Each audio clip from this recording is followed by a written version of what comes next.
Salut Mathias. Alors, bon, ouais, je, je, je vois, je vois ce que tu entends par condamnation, par condamné, jugé. Voilà, ce que j'aimerais juste attirer ton attention sur, voilà, la difficulté, parce que là, tu vois, dans ta vidéo, c'est un peu dur d'exprimer la différence entre être en opposition et essayer de répondre et d'apporter d'autres points de vue, et à un moment, être enfermé dans son propre avis et ne pas écouter l'autre.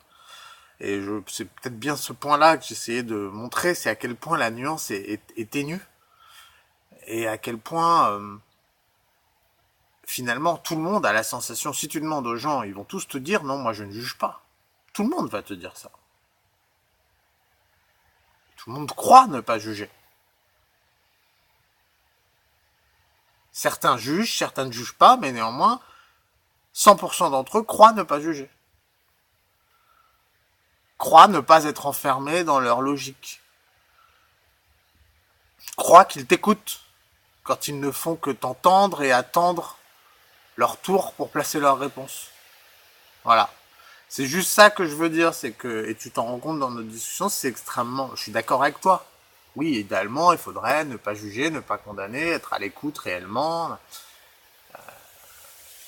Mais, voilà, tu vois que, il y a une condamnation nécessaire du propos de l'autre, une conviction nécessaire en ses propres idées pour les opposer à celles de l'autre, mais qu'il ne doit pas être jusqu'au boutiste ou trop. Et c'est dans la nuance, à quel moment ça devient trop, à quel moment ça ne l'est pas. De toute évidence, ce n'est pas les individus sont incapables de juger à quel moment ils sont dans le jugement, dans la bêtise finalement, et à quel moment ils sont encore dans l'ouverture, dans la discussion.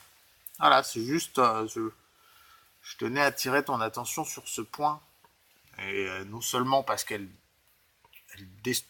rend très compliquées les discussions, intéressantes et constructives, et aussi d'un point de vue individuel, quoi. C'est une incitation à toujours se méfier de soi-même et de ses jugements. Voilà. Bon.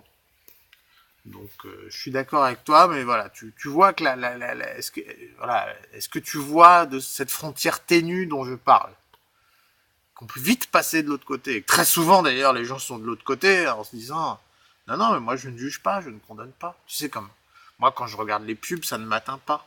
Il y a quand même cette espèce de bêtise humaine très répandue.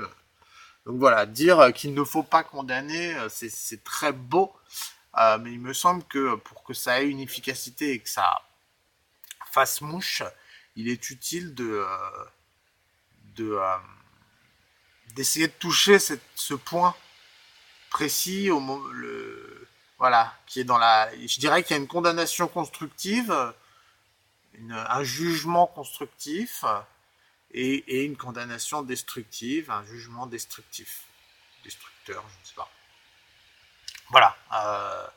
Donc je suis d'accord avec toi sur la non-condamnation, mais voilà, n'est-il pas utile de préciser ce qu'on entend par là et précisément toute la subtilité de la condamnation et du jugement humain, à quel point il est vicieux et capable de voilà. Il me semble que pour obtenir une non-condamnation, il faudrait que déjà beaucoup de gens aient mis le doigt là-dessus. C'est je crois entendre, je crois toujours entendre quand l'autre parle. Néanmoins, moi là, typiquement, je t'ai écouté, je crois t'avoir attendu, j'en suis convaincu. Mais comment en être sûr dans la mesure où je vois tout le monde croire qu'il écoute et combien qui n'écoutent pas croire qu'ils écoutent. Comment puis-je être sûr que là je t'ai écouté? Je ne peux pas. Je ne peux pas. Et donc même si je veux avoir la moindre chance, je pense, de t'écouter et de ne pas te condamner, c'est de me dire, ok, là je ne t'ai pas écouté, je t'ai seulement entendu en essayant de replacer ma propre phrase, et je t'ai condamné, je t'ai jugé, donc en quel point je suis obligé de croire ça par défaut, puisque, enfin voilà, c'est un peu compliqué, mais je sais pas si tu vois ce petit point que je veux souligner. Donc, voilà, je tenais juste à, parce que ça n'est dire ne pas condamner, oui, c'est beau. Maintenant, quelle méthode pour ne pas condamner? Je crois que c'est très très compliqué. Donc voilà, tu peux me dire ce que tu en penses.